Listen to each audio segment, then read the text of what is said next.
Thank you for downloading the Flixters podcast.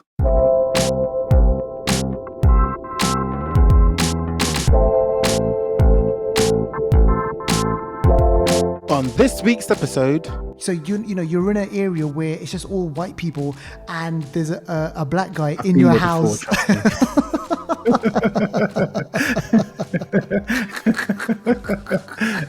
And you're like, okay, I've got to keep moving. I can't stand still for too long. I've got to keep moving. This is classic. Drake, Uncharted, the PlayStation game starring Tom Holland, and I think Mark Wahlberg's in it as well. That's been delayed as well. Ghostbusters, that's gone back. Everything's going back. It's going back like Sane's hairline. I said I wasn't going to watch it because I want to kind of binge watch 3 or 4 episodes. But then when it came to it, I was like, nah, man, screw this. I got to watch it. Boy, it's... Hello and welcome to another episode. Thanks for joining us. We are your hosts, Deval and Amar, bringing you another episode of The Flixters, where we've got a ram-packed show for you. And maybe, just maybe, I think this week, Devaldo, this will be the week that we actually speak about a hidden gem. I've got a feeling that we might be able to sneak in a hidden gem this week, because there's this movie that I've been sitting on for quite a while that I want to quickly mention. I want to just put it out there and see if anyone has seen it, and maybe they might go out and watch it. So, yeah, man, we'll try and fit that one in this week's episode. But listen, folks, we've got a cracking show for you. Well, every week we've got a cracking show for you. We are going to be reviewing Synchronic, a new sci-fi time travel movie starring Anthony Mackie and Jamie Dornan. So listen up for that one.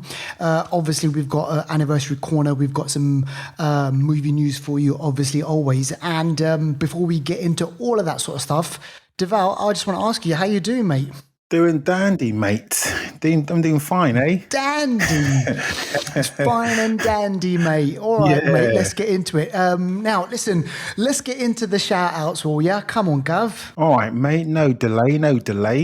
So first shout out goes to the one and only Emmanuel, otherwise known as Emmanuel P _LDN. So we've had a lot of response, a lot of chatter about the One Division and things like that. So last week, or about a week or 2 weeks ago now, we had the first 2 episodes of One Division. Lots of people chatting online. Lots of people were like, what is going on? What is this show all about? So we're telling people, just stick with it. The show will reveal itself. There's a lot of Easter eggs in there. We'll talk a bit about that later. But Emmanuel was saying that he agrees with us that the show is decent, but it will be a slow burner. Most of the non-comic readers will think, I don't really understand it. I don't understand what's going on. But having watched previous movies and known a bit more about the actual characters of, Wanda Maximoff and Vision, there's a bit more understanding there. So he's basically agreeing that, guys, stick with it. The show is going to be really good. So that's that one. Next shout out goes out to Zakharov. Zakharov, he actually recommended a documentary that I'm going to talk about in the coming weeks called The Wolf Pack. Documentary about some young, like I think it's all men actually, young boys that were left in the house. They were raised in the house by their parents or guardians, I'm not sure. And they lived all their experiences through movies. So they didn't leave the house. Yeah, they were like literally stayed in the house, and there are a lot of Tarantino influences and stuff. They'll dress up, and literally all their life experiences have come through movies. So that's a decent one there. Yeah. Also, Zakharov commented about Kong, Godzilla vs. Kong, which is coming out in March. Yeah, exactly. A lot of comments on that. That's coming out in March. A few posters have come out. A new teaser trailer's come out as well. So he's just saying, who's going to win? He said the Cloverfield creature's going to win. Well, I'm not sure where that one came from, but only Zakharov knows. Charlie Jar UK, she also said that she's going for Kong. Yeah, I think she's going for Kong. Yeah, do you know what? And Kong has been beefed up. He's been going to that jungle gym because Godzilla is massive. Godzilla's like 40 stories tall or whatever. I remember we spoke about this. How is this ever going to be a matchup? Godzilla, man, he's flipping. Exactly. But in this one now, Godzilla has been beefed up, and I think they're going to explain it as to the Godzilla we saw was like a young teenager, a bit like Gohan in Dragon Ball Z. They're a young teenager, and then he grows up. So I think this King Kong's going to be massive. The fight's going to be equal, but I'm not sure who's going to win. I mean, Godzilla's got fire breath, but at the same time, King Kong's got the agility, and I think King Kong's quite intelligent as well. So he might have a few tricks up his sleeve. But and then by the end of the movie, and then by the end of the movie, they're going to probably team up, and then they're going to take out Mothra again or something like that. Yeah, it's going to happen, man. Exactly. Yeah, and then O'Shea PD, he chimed in and said that what did he say? He said he's I'll just read it out. He said, "I've seen Godzilla versus King Kong, Godzilla versus King Ghidorah too many times. Based on that, Kong better step back." So some I think old school battles, man. Yeah, exactly. But yeah, that's a chat out this week. So let's see. Let's get into the movie news then. This next piece of news is kind of not real big news really, but it's interesting in the sense that there's more delays for the big movies. And remember this whole thing about Cineworld in the UK, they kind of closed the doors because James Bond, No Time to Die, that wasn't going to be released. So basically Cineworld turned around and said, listen, hey, look, we can't support our cinemas anymore because if these big movies aren't being shown, well, No Time to Die has been delayed again. Well, not just that one, but I mean, there's a few others which we'll speak about. But basically, No Time to Die has now got a release date of October the 8th. It was supposed to come out in April of this year. They've now delayed it even more, so it's going to be October. I think this is the fourth delay.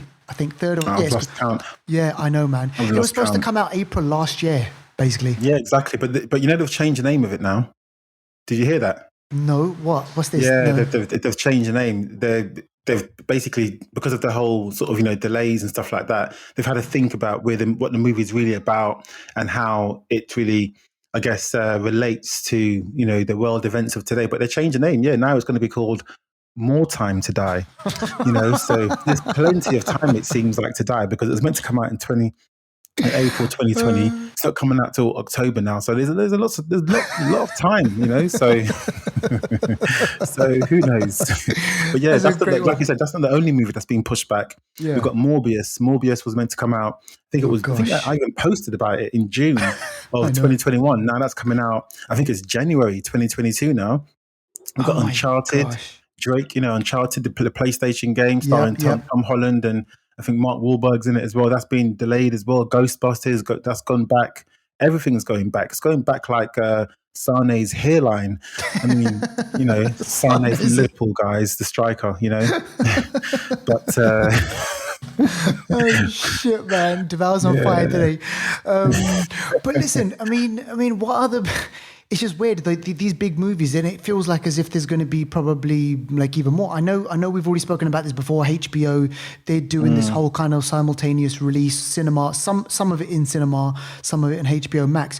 But I mean, do you reckon we're going to see Bond on streaming if it doesn't come out in October? That's a really good question, and I think they really want to avoid that. They will push back until they can get some kind of cinema release and get some coin before they start going to the on-demand, because it's MGM that still does Bond, isn't it? I think. Yeah, that's right. Yeah. I mean, they don't have their own streaming service like the rest of them, so I guess I mean, maybe I think they want to be seen. Some movies need to be seen in the cinema. You know what I mean? Of course. Yeah, exactly. For me, King Kong and Godzilla, even though I will probably end up seeing it at home, that's the sort of film. I mean, King Kong and Godzilla are massive. You want to be in a room where they are bigger than you. Exactly. It's the sound. I'm really exactly. I'm going to be gutted to watch that at home. I know, because I really want to see Godzilla on a big screen. All the Bond movies, man. I mean, obviously, apart from the ones that were obviously made before my time, but like all the recent Bond movies over the last 10 years, man, you watch those movies on the big screen, big action set pieces, man. Come on, this is going to be crazy. And just watching it at home won't have the same feeling. But listen, talking about the small screen divider, now remember a couple of weeks ago, we spoke about Lupin, which was this French kind of Ocean's 11 type heist, kind of like a TV show on Netflix. Well, yeah, this is done really well, hasn't it? A lot of people are loving the show. A lot of people are talking about it online. And has it picked up some award somewhere? No, it's not an award, but it's like basically, the Netflix always talks about their viewing figures for shows that have come out, and of the series that have been out, Lupin is second. So it's silver when it comes to the most watched. The first was The Witcher, which came out Christmas 2019, I think Yep. it was. And that was, I think, 74 million streams within the first. I think they have a time frame. I think it may be 48 hours. I think either that or I think 48 hours or 2 weeks, 2 weeks or 2 days, one of them. Sure. But yeah, 74 million The Witcher got. Lupin got 72 million Whoa. streams in the same time period. And then you got other shows like Apparently Money Bridgerton. Heist is up there. Bridgerton is up there, but not as high as these. And then you got I said Money Heist already. You got the Queen's Gambit is really high up there as well. The other shows that have been out, in the past series, they are up there. But yeah, Lupin is number 2, which is good. It's good. It's great. It's great. Yeah. And the second part is going to be coming soon. Apparently, they've written it's all been written. It's all been filmed. They're just kind of maybe doing like loads of behind the scenes stuff, and we should be seeing that pretty soon. So yeah, keep out on that. I'm on episode number 4 actually. So yeah, man, it's like really good. All right, now talking about France, obviously Lupin set in France. Tell us about Netflix Direct, which has got a connection to France. Yeah, so Netflix they're widening their repertoire, getting all French up in the place, and and they're repertoire is a French word, isn't it? And it's like certain words in the English language. Yeah, because I think in the English language there are certain words that just don't exist. Like there's no word for entrepreneur in the English language. It's like entrepreneur is a French word. Yeah. It's mad, isn't it, when you think about it? But the one that I love, Deja vu. Yeah, exactly. And we're going to talk about that later. So it's all linked, guys. It's like a big movie. It's like a big Nolan movie. It's all linked. When you get to the end, you're like, oh my gosh, that was planned. but yeah, just to get back to it again. So basically Netflix are launching a new sort of service, and this is going to have live TV. And it's going to be called Netflix Direct. I mean, live and direct, isn't it? But they're launching it and in France and see how it goes before maybe they launch it in other territories. So so far what I know is that they have certain like shows and just literally have like a few channels and it's live basically. So I'm not sure how it's going yet. It's really new. So yeah, we'll see. We'll let you know how that goes in a few weeks. What do you think? Is that a good idea? You know what? Yeah, I mean, I think a lot of people are kind of, obviously with the whole situation with the pandemic, people are at home and maybe this is just another way for them to grab, viewership and stuff. And I don't know, we'll have to wait and see now. To be honest with you, I don't watch a lot of live television. Yes, I was going to say the same thing. A lot of I think everyone, they consume whenever they want, and it's all a catch up or download, stream this, and actually live. Apart from sports, obviously, or live news. I mean, what else do you watch like right there and then? Exactly, man. All right. Okay. Well, we'll keep you posted on that one. And if it launches and it's a big success, I'm pretty sure you'll hear about it. Okay. Now let's speak about Noel Clarke and Doctor Who. Now I know, Devaldo, you haven't seen any of the Doctor Who's, have you? Nah, I'm not into Doctor Who. You're not. I know it. There's our friend Mr. Lindemann. He and I, we always used to speak about Doctor Who at work, and we kind of used to nerd out a bit, and we always used to say, oh, do you remember that one, and do you remember this one? And other people in the office were like, what the hell are these guys talking about? Listen, folks, if you are not fans of Doctor Who, seriously, you don't know what you're missing. It's great, it's brilliant. It's been on the TV flipping since the 1950s or 60s, I think, and it's just been kind of going on and on and on. But Noel Clarke, he came back in the revival. So I think it was maybe about 10 years ago. Christopher Eccleston, he played the new Doctor, and Noel Clarke was one of his sidekicks, and Billy Piper was there as well. And I think he was recently involved in a conversation, or he was having a conversation with someone, or he was being interviewed, and the question was asked whether or not he would play Doctor Who. Yeah, I mean, I like I said, I've never really watched it, so I'm not really sure. But I know the ratings have, they've nosedived since the new Doctor. I forgot her name now, but I've forgotten her as well. I mean, to be honest with you, I said I'm a big fan of Doctor Who. I haven't seen the latest Doctor Who, believe it or not. Yeah, it's you see that's how much the viewing figures have that's how much the viewing figures have dipped. It's Jodie Whittaker, That's it. but yeah. So basically, the conversation is okay. So they've tried a lady, and maybe they're gonna go for a brother. You know, so Yeah. No. I maybe mean, they it makes total sense, and he's obviously being included. Well, listen, if folks don't know his work, I mean, he's been, he's director of Kidulthood. yeah, He's done Adulthood as well, and obviously he's yeah, been in loads of other things. Remember when he turned up in Star Trek. Star Trek? Do you remember Star Trek the movie? Yeah. Not only that, he turned up at my jiu-jitsu academy back in London as well. He was Are you there. serious? I'm My 100% gosh. seriously. The guy was there, and I rate him. Listen, I'm not even joking. No one. I don't think a lot of people recognized him. I obviously, because Doctor Who, and obviously I'm into films and whatnot. But I saw him. I was like, fuck, I was like, that's Noel Clarke. And he was a white belt and everything. And so, yeah, man, he was like rolling on the mats and like, he was getting like, he was getting in a bit of a spot of bother with someone. But yeah, man, it's Training good. for a film, was he, or something? Possibly. Maybe. I mean, it's the in thing. Guy Ritchie used to go over there as well. So I think they were friends as well. Yeah, man. So they all kind of like all do it and stuff. But yeah, man, Noel Clarke being in Doctor Who, having, a person of colour, taking the lead role, why not, man? It's a conversation that needs to be had. Yeah. I think he'll be all right. He's well respected in the game. He's been around for a long time, like he said. So I think he'll be okay. All right, yeah, let's move on to some Marvel news, folks. Now, Love and Thunder, Thor Love and Thunder, that is currently being worked upon over here in Australia. And someone flew in just recently, Devaldo. Who was it and what's going on? Yeah, so, my gosh, you all remember Thor Ragnarok, and there was a scene with Loki pretending to be Odin, and he had like a theatre show happening. And in that theatre show, we had people, acting as like Thor and Loki and Odin and so on. And the actor that played, who did he play actually? He played, I think he played Loki. Yeah, he played the dying Loki. Yeah. It was Matt Damon, wasn't it? Yeah. So Matt Damon was in Thor, Ragnarok in a sort of, bit of a spoofy kind of jokey kind of role. But from what I understand, he's going to be coming back to Love and Thunder.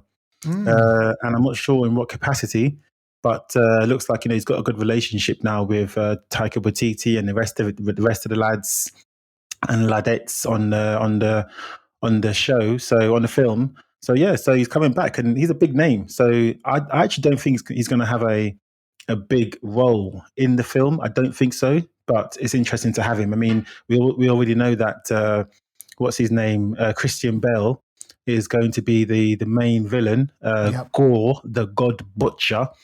And it just seems like, Matt Damon and him are going to, reignite their relationship, because they were in Ford versus Ferrari. Yep. And, and that was a good film. I'm sure there've been in other films as well. But yeah, they're really two top actors. So yeah, I think it's a good thing. It's a good thing. Yeah, it's going to be good. And I think it might be that kind of, that little gag, what they had in, obviously, Ragnarok. I think that is, no, was it? Yeah. So I think they might do something similar to that, kind of maybe expand that a little bit more and everything. So yeah, it should be pretty fun. Obviously, we'll keep you posted on that one. Now, let's go over to the Westerns. Deval, I know Deval mentioned this before. Man, there's some classic Western movies that you need to watch, man. And Young Guns, man, this movie from the 80s, Devaldo, Young Guns. And let me tell you, maybe you know this already, maybe our listeners know this, but do you remember the song Regulate? Regulate, what, Warren G? Warren G, do you remember that? Yeah, of course, yeah. Regulators! It's happened in my own town. I can't believe it happened in my own town. Exactly. If I had wings, I could fly. Let me contemplate. Well, listen, Regulators, mount up. That is from Young Guns. No, shut up. I swear to God, man. Come on. Regulators, mount up. Yeah, man, seriously. So Young Guns is possibly in the works. This is great news for people like me. And so apparently this has been in the news, obviously. Screenwriter John Fusco has apparently teased that there could be Young Guns 3 with Emilio Estevez. Now, I mean, I don't know what the state of Emilio Estevez is right now. Like, how he's looking. Is he kind of has he kind of aged a lot? I don't know, because obviously he turned into a director. He's a director in his own right, and he's made kind of like quite a few decent movies. So maybe he could be back to direct it. Maybe he could be kind of in a cameo. Who knows? But fans of Young Guns, Young Guns 2, why not, man? Bring on another Young Guns, I say. They're going to be old guns now, isn't it? Charlie Sheen's one of them. Lou Diamond Phillips. Oh, man. Kiefer Sutherland. Yep. Yeah, man. They're all there. So that'd be cool. All right. What else have we got, Devaldo, on movie news? Yeah, so we got just a bit of a green light situation. So HBO have green lit a Game of Thrones sequel. Ooh. I should say prequel, really. But this is Dunk and Egg. What? Dunk and Egg. Yeah, it sounds a bit mad. Dunk and Egg. It's not about dunking an egg in a basketball hoop. It ain't that. Yeah. So this is from the writer George R.R. Martin, who done Game of Thrones, obviously very popular. Dunk and Egg is it's about 90 years before the Song of Ice and Fire. So it's way before anything we've seen before. And Dunk is for what's his name? He's for Duncan the Tall, and then Egg is for Aegon the Fifth, I believe, Aegon Targaryen. So Duncan Egg tells us that the tale of two really dominant characters in their own right, and obviously the feud that they had to try. And obviously with Game of Thrones, everyone's trying to be the top dog. Everyone's trying to win the favor of not even the favor of the people, just to rule and have just to rule basically, and take the dominion over the land. So this tells a tale of two really big, like warriors, well respected, big family names and stuff like that. And this is just going to be talking about that really, and all that goes along with it. Duncan was meant to be really tall. So that's a character that he's going to have great status and probably be a good warrior. Aegon, all Aegons are gangsters. We had an Aegon in Jon Snow. He was basically an Aegon. We've had Aegon the Conqueror, who went and conquered Westeros with his dragon.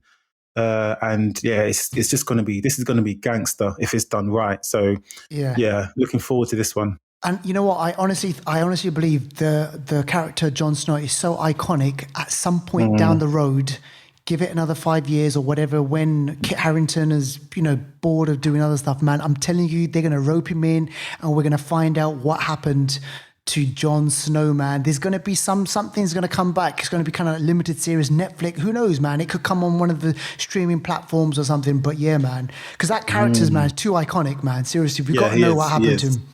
Yeah. That's great news. So yeah, man, and also there is going to be another. This isn't the only Game of Thrones sequel or prequel or whatever. No. They're doing the Targaryens, aren't they? Yes. I'm not sure what the title is, but it's going to be the House of Targaryen or something. I don't know, something like that. But yeah, it's going to be all about the Targaryens and the whole lore of the sort of the different characters. There's some really complex characters when it comes to Targaryens. There's a lot of infighting as well. Yeah. They really want to be the top dog within the family, and which usually means if you're top dog in the Targaryens, you are top dog in the region, in the land. And they had the dragons, like back in the day. If you think Khaleesi and her 3 dragons were a handful. Back in the day, they had a lot of dragons. We're talking dozens of dragons flying around, conquering, letting off shots and screaming and all kinds of stuff, riding. Imagine it's like literally like traffic in the air, looking up and seeing dragons. And like literally whoever had the biggest dragons, the fiercest dragons, they conquered. That was it. End of.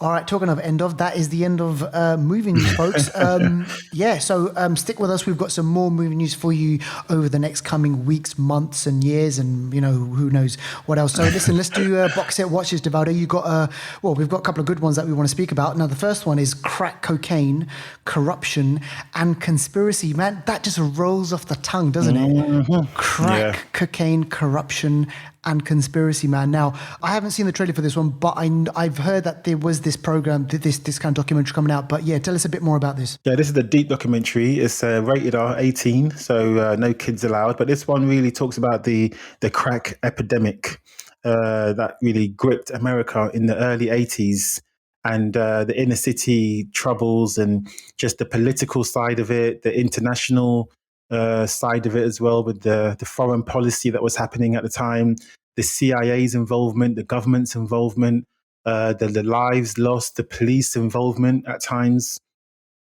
It's not as simple as just buying crack. There's a whole, like, if you buy crack, I've never done it before myself, but I know obviously people, do it. But imagine buying some crack. That journey the crack has been on, is not just, didn't just appear on the streets like snow out of the sky.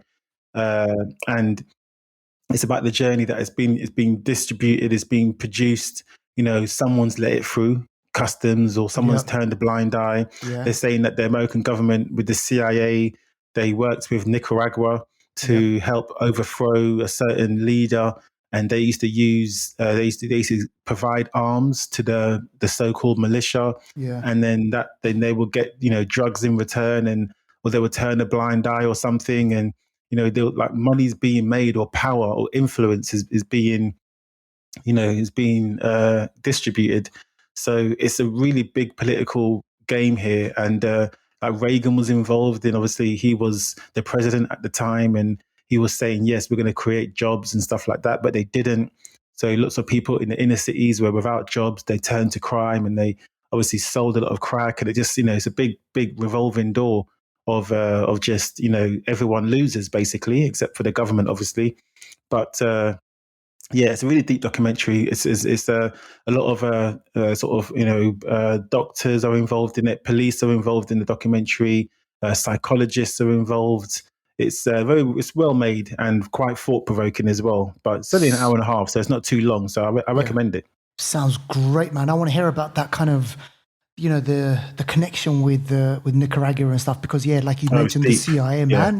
Man, it's political, man. This is always political, this sort of stuff. So folks, check that out. And if you do see it, or if you see any of the kind of the TV shows and the movies that we speak about on the show, please do let us know. We'd love to hear about that. And especially this next one that we're going to speak about. We've already kind of teased it. We spoke about it last week. WandaVision episode 3 dropped on Friday, and before we started this episode, I said to Deval, I said I wasn't going to watch it because I want to kind of binge watch 3 or 4 episodes. But then when it came to it, I was like, nah, man, screw this. I got to watch it. Boy, you can see, Devaldo, that this is gearing up to something big. There's kind of little teases here and there. And the one thing that I got from this, Devaldo, was at first I didn't know who was in control. Right? Is she being manipulated? Is there someone kind of behind the scenes? But then when I watched this episode, I was like, man, Wanda, she's controlling shit. She's got power, and she's like got the power to kind of reverse time, change thoughts from people within this kind of little reality. And man, I was really, really surprised about it. And I just can't wait until the next episode. Yeah, me too. It's deep. There's so many Easter eggs in this show. It's only half an hour each episode, and for the first 3 episodes, people that don't really know too much about Marvel must be thinking, what is going on? This is shit. But you know what? Stick with it. Like Amar said, don't look at the bits that are, stereotypical and, the 60s and the 70s kind of, TV show. That's all a facade. Just look at the bits sometimes when they break character. Those are the most important bits because it happens. A lot of these sort of guest stars in the show, they are supposedly agents that have been trying to get through to Wanda Maximoff. And everything that you see is created literally. So you're going to start seeing the reality of the situation. That was shown a lot more in episode 3, and we're going to get a lot more of it as well. Some people are talking about characters like Mephisto being involved, because he's a character from the Marvel comics who is almost like the representation of the devil. And in the comics, he was kind of involved in her getting her sons, her twins, basically. Yeah. So people are saying that somehow Mephisto may have been involved in a bargain with her to get her life back, because obviously we know after the end after Endgame, she lost everything. She's obviously lost her twin brother in Ultron. She lost Vision in Infinity War.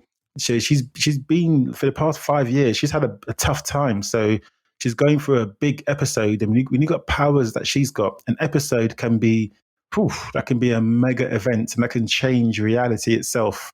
So Absolutely. yes, stick with it. It's going to be good. I'm looking forward to this one. We've got, how many more we got left? We've got 6 episodes left. So there's 9 altogether. 6 episodes ago. There's a bit in, just to kind of rewind a bit, there's a bit in the second episode where I can't remember who it was, but someone says, "Oh, the devil's in the details." Exactly. And then I can't remember who it was, but then they say, "Oh, that's not the only place he is."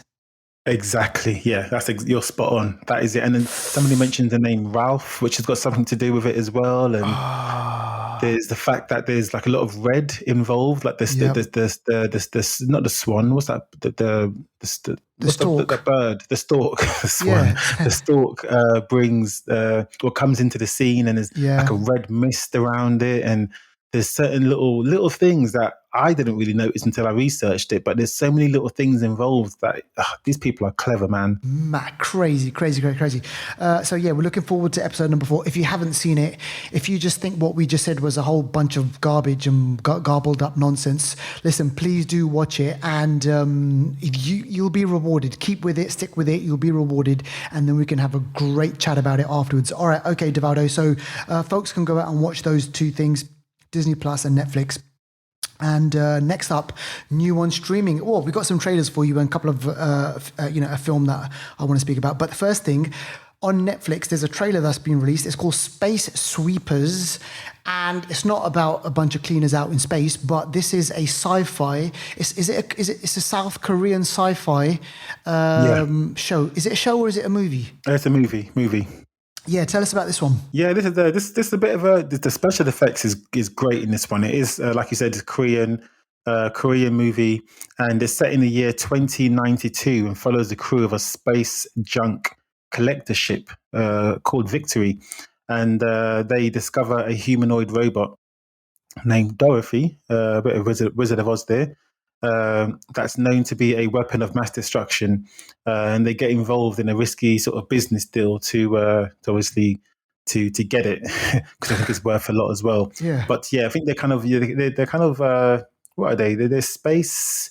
They go around collecting like junk in space and stuff and selling it off and stuff like that. So I guess they're picking up all sorts of stuff. Some stuff is priceless. Some stuff is junk.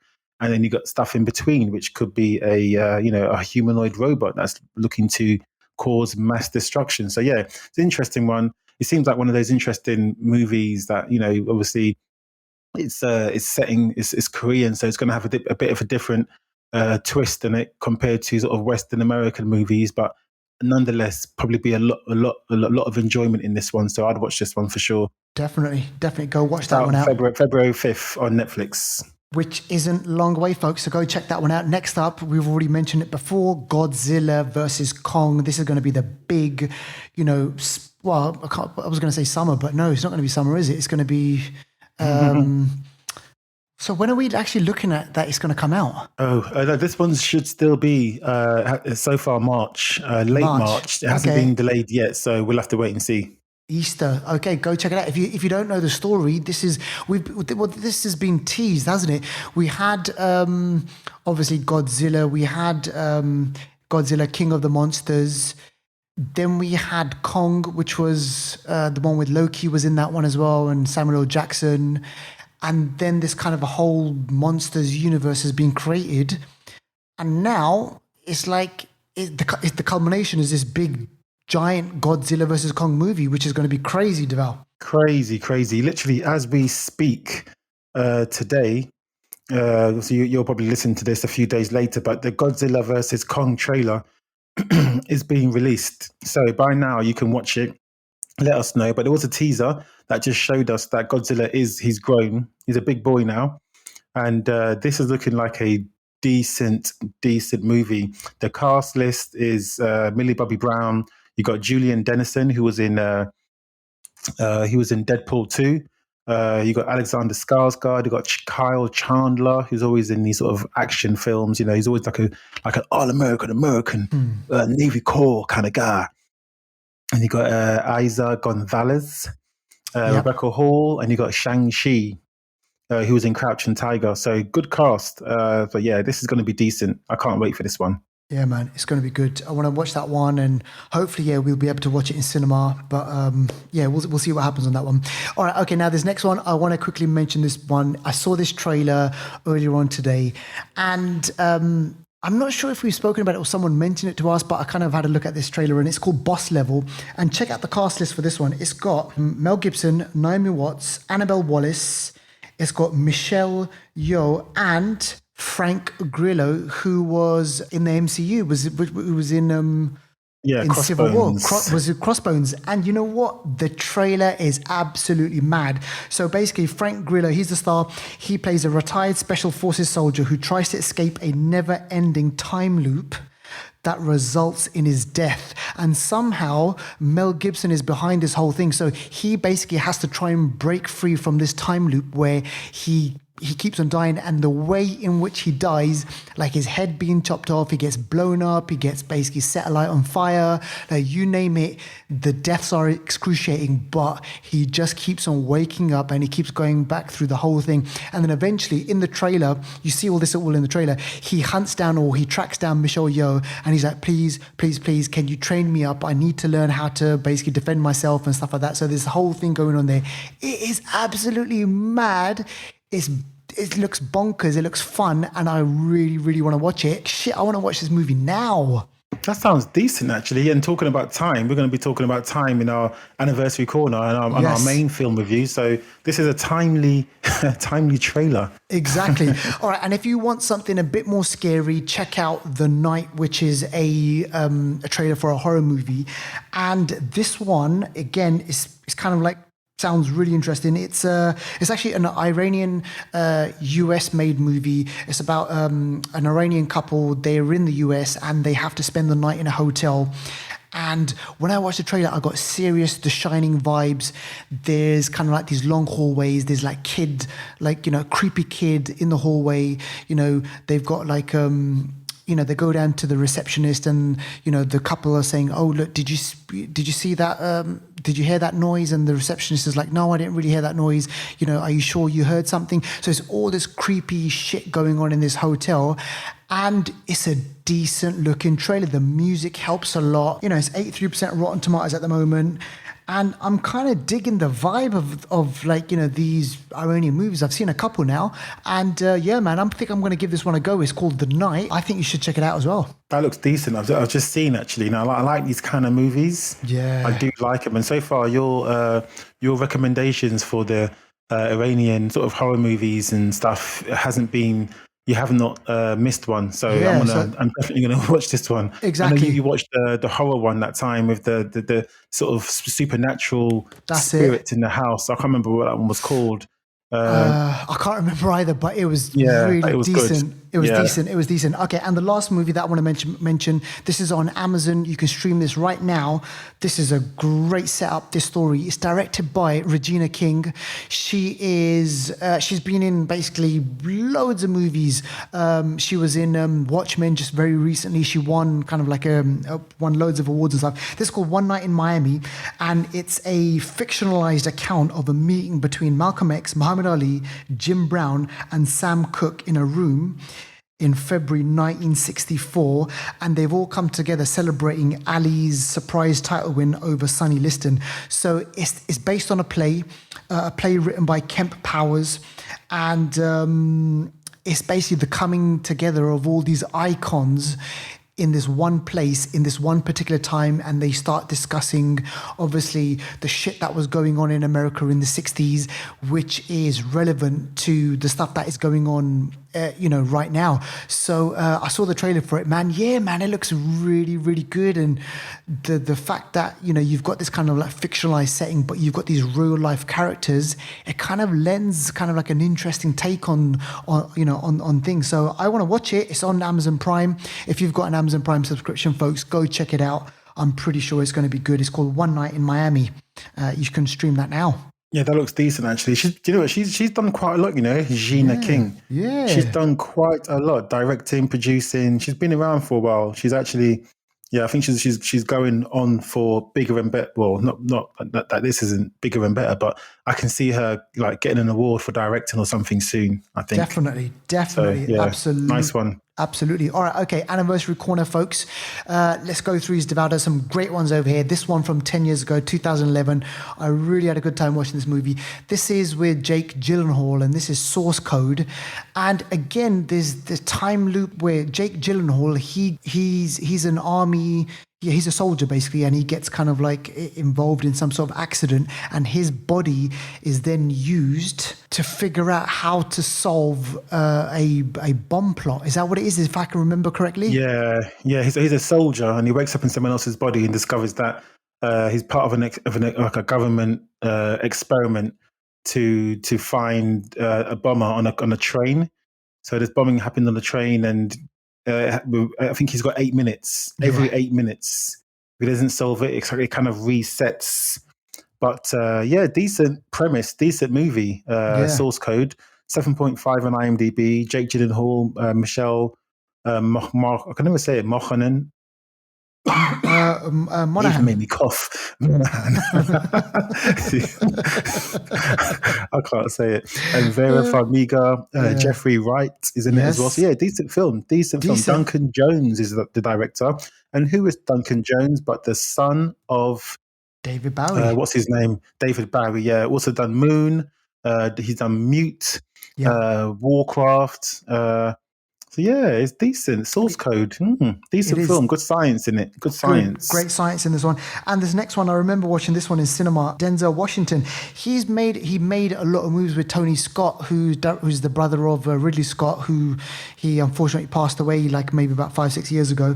But this one, Deja Vu, Denzel Washington, Paula Patton, Val Kilmer, again sci-fi about time, about manipulating time, where they can go back into the past to see events because they're trying to solve a murder that's happened or is going to happen, and they're able to manipulate the time. If I can remember correctly as well, Deval, is that right? Yeah, that's right. Yeah.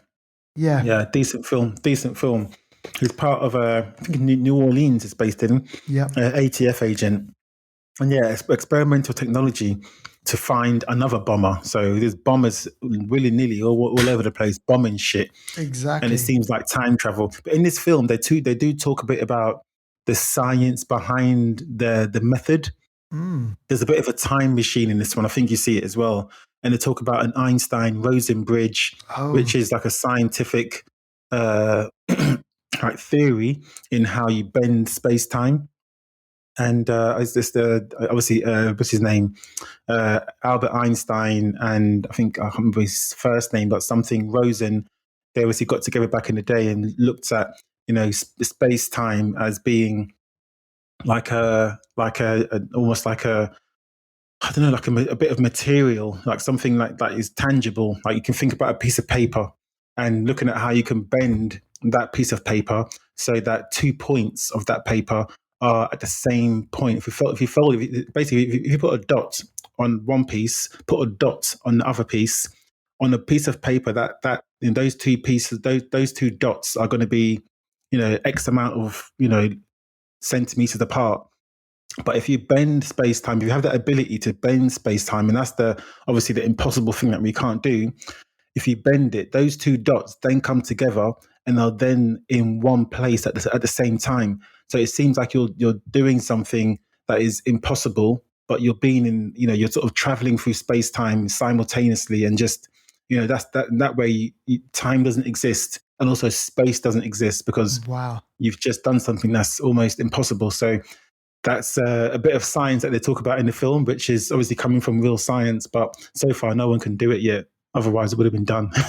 Exactly. No, I'm digging it, man. I'm digging the science lesson, Devaldo. Seriously. We're gonna have to add on some Flixters, like science flicks or something. I don't know, like movies just on science.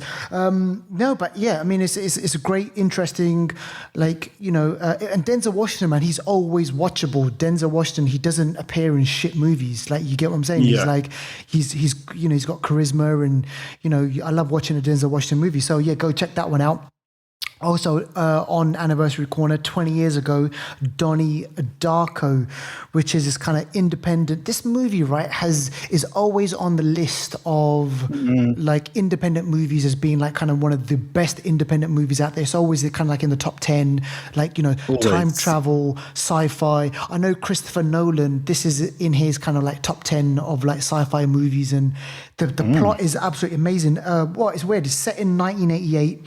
And a guy called Donald, played by Jake Gyllenhaal, he starts kind of like hearing a voice, and he starts kind of he starts sleepwalking, and he's being led out to the house, and he's told that the world will end in 28 days, 6 hours, 42 minutes, and 12 seconds. Wow, that's precise. That is pretty specific, right? And then he wakes up next morning, and then where shit starts happening. Like, for example, a jet engine crash lands, like, you know, in a swimming pool, and basically this is the beginning of the end of the world. So on one side of the movie, the question is the end of the world imminent? And then on the second side of, you know, the flip side of that is Donnie Darko, you know, Donald, is he losing his mind?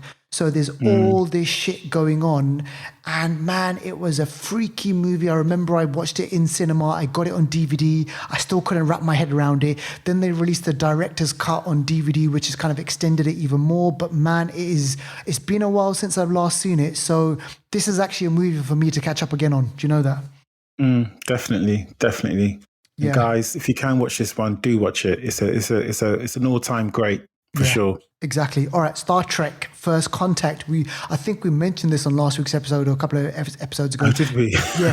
25. Well, that was Star Trek Second Contact, isn't it? Or something, yeah. 25 years ago, Star Trek First Contact. So this is one of the movies that kickstarted the whole Star Trek The Next Generation franchise, isn't it? Yeah, it was early, 1996. And this one, the reason why it's on the list is because this one is when the Borg traveled back in time. That's it. Intent on preventing Earth's first contact with an alien species. So obviously the Star Trek crew are going to try and thwart those plans. But when it comes to time travel, it gets a bit, you know, it's really difficult because the person that has the ability to travel you know, through time has an advantage of the knowledge of what events are about to occur. So, so deep, it's a good film, good concept as well. But that's the reason why that's on here. 1996. So crazy, 25 years ago. Crazy. And the last one, I mean, I'm sure a lot of people will remember this movie from 1991, Terminator 2, Judgment Day. The return of Arnold Schwarzenegger. He's coming back as the T800. Was he the T800? I can't remember, or T100 or whatever it was.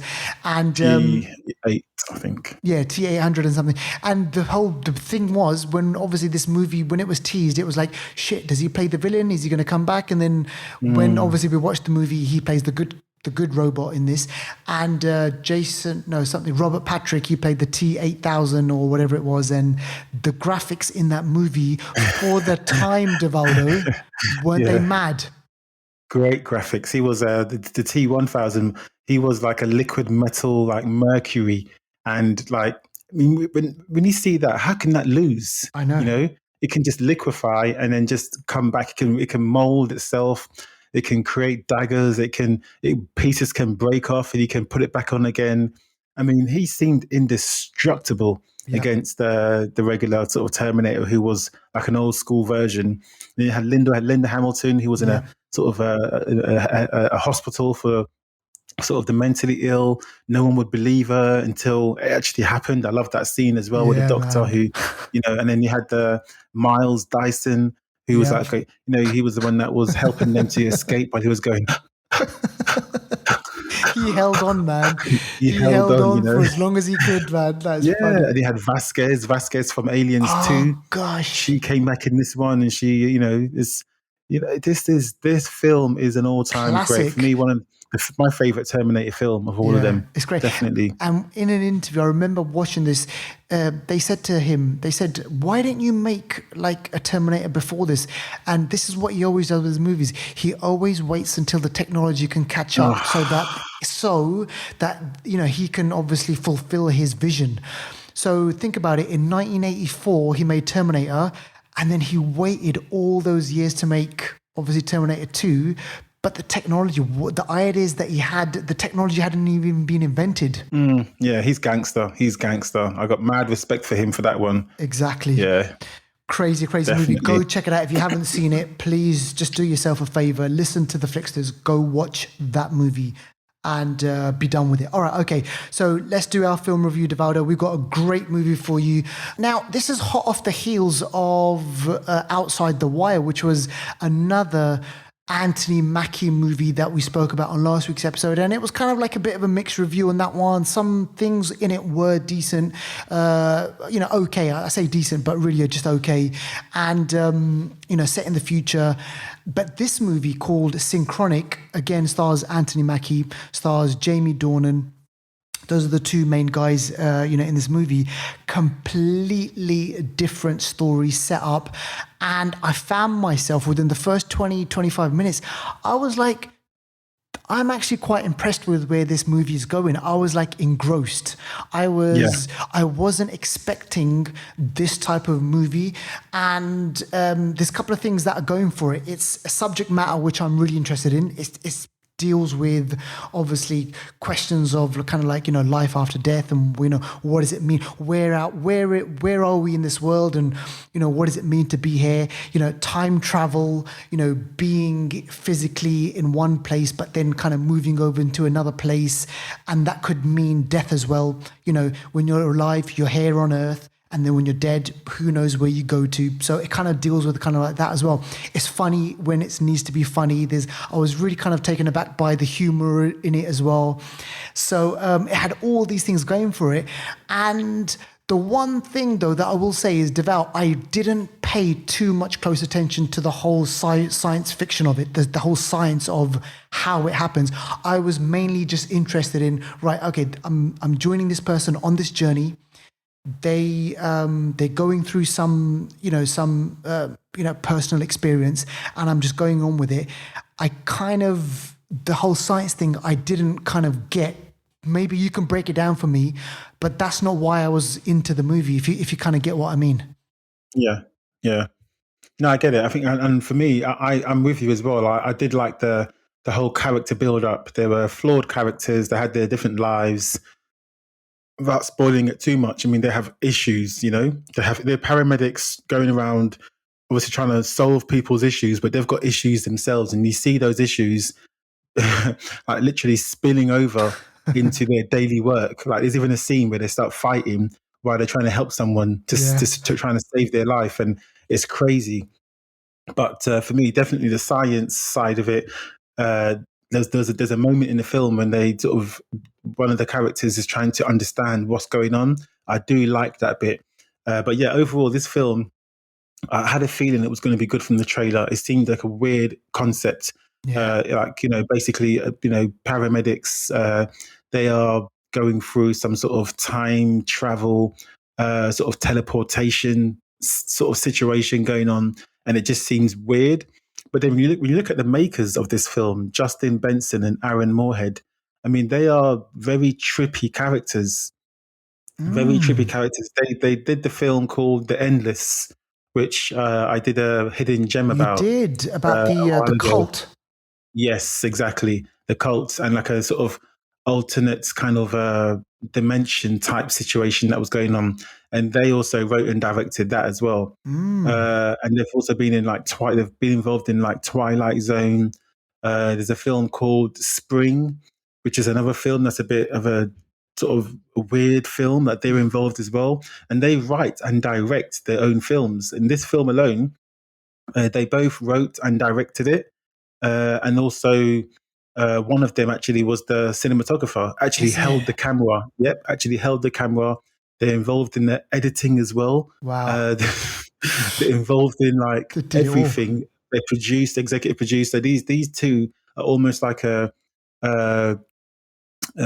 the brothers. What they're called again? The Infinity War. The Russo brothers. The Russo brothers, yeah, thanks. They're almost like a Russo brothers, but on a more sort of independent, small budget. But doesn't mean that the film's going to be any less good.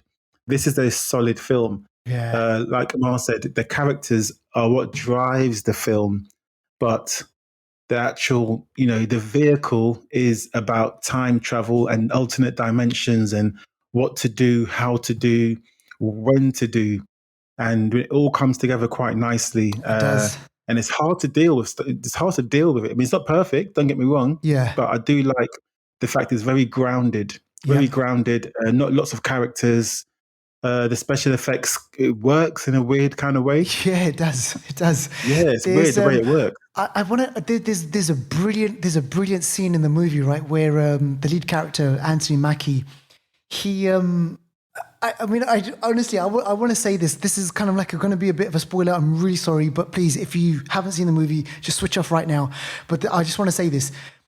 There's a bit in the movie where he travels back to the, I think it's like, maybe the 50s or the 60s. So it's an African American who travels back to the 50s, 60s, I think it's New Orleans.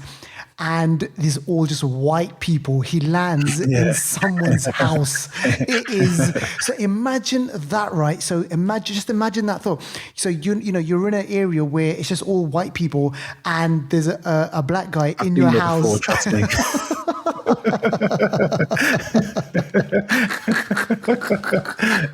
And you're like, okay, I've got to keep moving. I can't stand still for too long. I've got to keep moving. This is classic.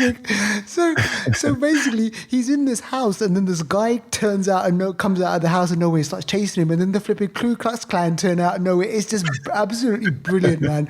I love it. Because what would you do in that situation? Imagine if that was you. Yeah, crazy.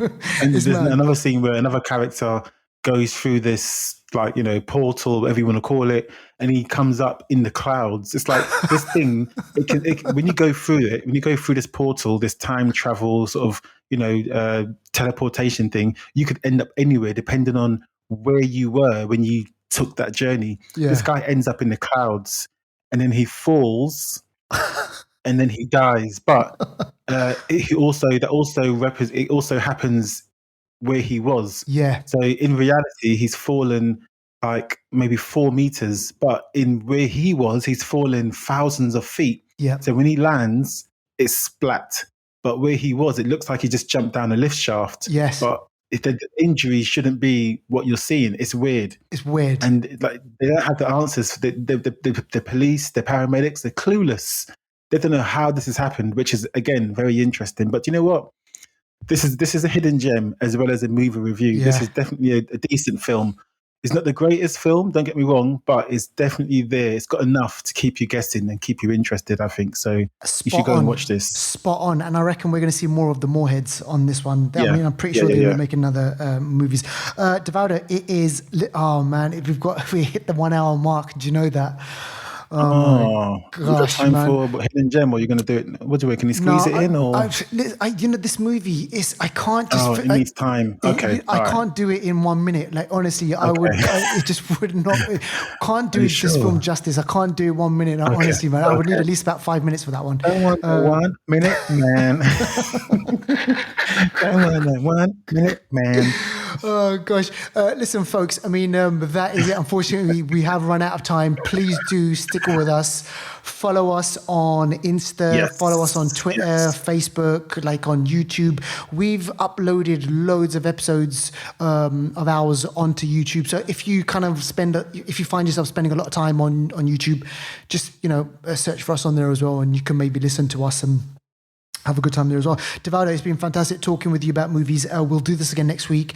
And that's all I've got. Defo. Peace out, guys. And don't forget to follow us on Instagram, Facebook, YouTube, and Twitter. Just pop in the Flixters podcast.